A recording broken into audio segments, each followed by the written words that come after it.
اعوذ باللہ من الشیطان الرجیم، بسم اللہ الرحمن الرحیم۔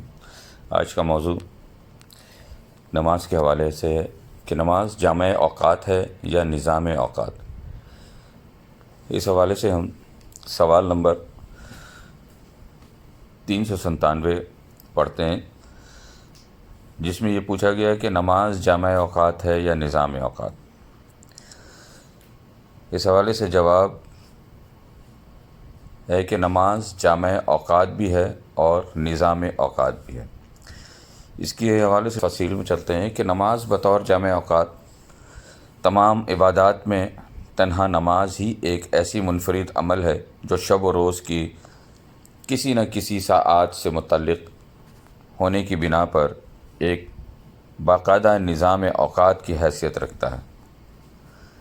اوقات نماز دن اور رات کے تمام اوقات کے جامع ہیں اور ہر نماز فرضیت کے اعتبار سے مقررہ اوقات کے تابع کر دی گئی ہے۔ ارشاد ربانی ہے، ان صلوات کانت علی المؤمنین کتابا موقوتا، سورہ نساء کی آیت نمبر 103 بے شک نماز مومنوں پر مقررہ وقت کے حساب سے فرض ہے۔ نماز بطور نظام الاوقات تمام نمازیں ایک باضابطہ اور مربوط نظام اوقات کے تابع ہیں، جس کی بدولت دن رات کے 24 گھنٹے میں ہر نماز کے لیے ایک وقت مقرر ہے، جو نماز اس کی حدود کے اندر رہتے ہوئے ادا ہوگی، وہی ادا نماز تصور ہوگی، ورنہ اس کی قضا لازم آئے گی۔ دن اور رات کے ہر ساعت ایک خاص رنگ و آہنگ اور تاثیر لیے ہوئے ہے، جس کا پر تو اس ساعت کے اندر رکھی جانے والی نماز میں جھلکتا نظر آتا ہے۔ مثلا رات کے سکون و آرام کے بعد جب انسان صبح صادق کے وقت بیدار ہوتا ہے تو اس کی طبیعت میں تازگی، بشاشت، شگفتگی کا عنصر نمایاں ہوتا ہے۔ چنانچہ نماز فجر اپنے دامن میں سحر کی نشاط آگہی اور کیف و سرور کی کیفیت جبس کیے ہوئے ہوتی ہے۔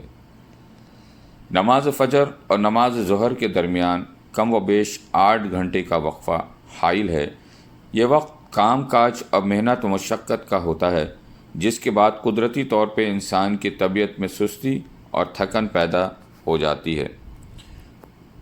اسے دور کرنے کے لیے وقت کے اس دامن میں نماز ظہر کو رکھ دیا گیا ہے، تاکہ نماز ظہر کی ادائیگی کے بعد انسان کو کھانا کھانے اور سستانے کا موقع میسر آ سکے۔ دوپہر کے کھانے اور قیلولہ کرنے سے طبیعت میں جو کسالت اور سستی پیدا ہو جاتی ہے، اس کا اثر زائل کرنے کے لیے سپہر کا وقت یعنی نماز عصر کے لیے مخصوص کر دیا گیا۔ نماز عصر کے بعد جب سورج مغرب کے سمت اپنا سفر مکمل کرنے کے لیے سائے زمین پر پھیلا دیتا ہے اور دن اپنے اجالے سمیٹ کر رخصت ہونے لگتا ہے، تو انتقال وقت کے اس سنگم پر مغرب کی نماز رکھ دی گئی ہے۔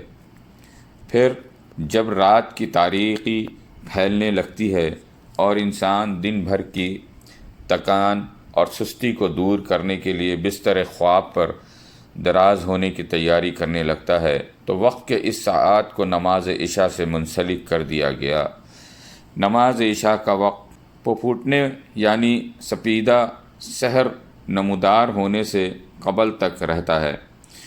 نماز کی ادائیگی کے بعد فجر تک کے لیے وقت کو نیند اور راحت و آرام کے لیے وقف کر دیا گیا ہے۔ اس دوران اگرچہ شریعت اسلامیہ نے کسی کو شب بیداری کا مکلف نہیں ٹھہرایا، تاہم رات کے پچھلے پہر نیند و آرام چھوڑ کر نماز تہجد کے لیے اٹھنا بے پایا اجر و ثواب کا حامل ہے۔ اس کے قدر و قیمت کا اندازہ وہی کر سکتا ہے جو یاد الہی کی حلاوت اور لذت سے آشنا ہوتا ہے۔ واللہ و رسول عالم بالصواب۔